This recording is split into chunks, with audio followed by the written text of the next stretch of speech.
Պուրիտանները, ամենօրյա ընթերցանություն, Ջոնաթան Էդվարդս, օր ապրիլի 1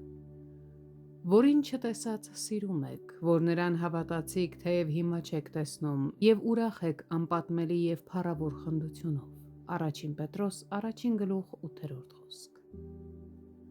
Աշխարհը զարմանքով էր լցվում, խորհելով, թե ինչպիսի խորհրդավոր սկզբունքներ են առաջնորդում նրանց իրենց կամովին մատնելու այսչափ ծանր տառապանքների,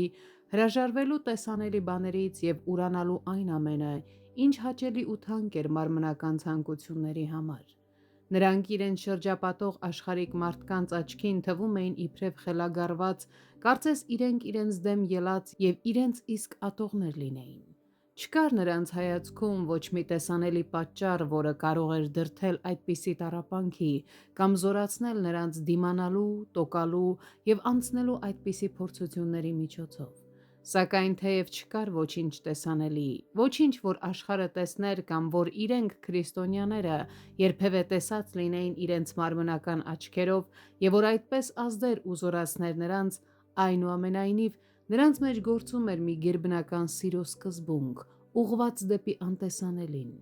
Նրանք սիրում էին Հիսուս Քրիստոսին, քանզի նրան տեսնում էին հոգով, նրան, ում աշխարհը չէր տեսնում և ում իրենք ևս երբեք չէին տեսել իրենց մարմնական աչքերով: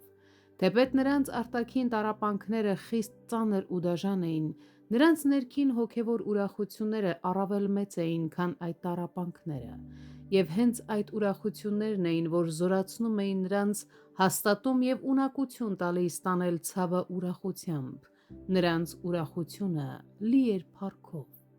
Թեպետ այդ ուրախությունը անասելի էր և ոչ մի խոսք բավարար չէր այն նկարագրելու համար, այնուամենայնիվ կարելի էր ինչ-որ բան ասել դրա մասին և չկային խոսքեր ավելի պատշաճ նրա վեհությունը ներկայացնելու, քան այն, որ այն լի էր փառքով, կամ ինչպես բնագրում է փառավոր խնդությունով: Այդպիսի ուրախությամբ ցնծալիս նրանց միտքը ասես լցվում էր փառավոր լույսով և նրանց էությունը բարձրացվում ու կատարելագործվում էր: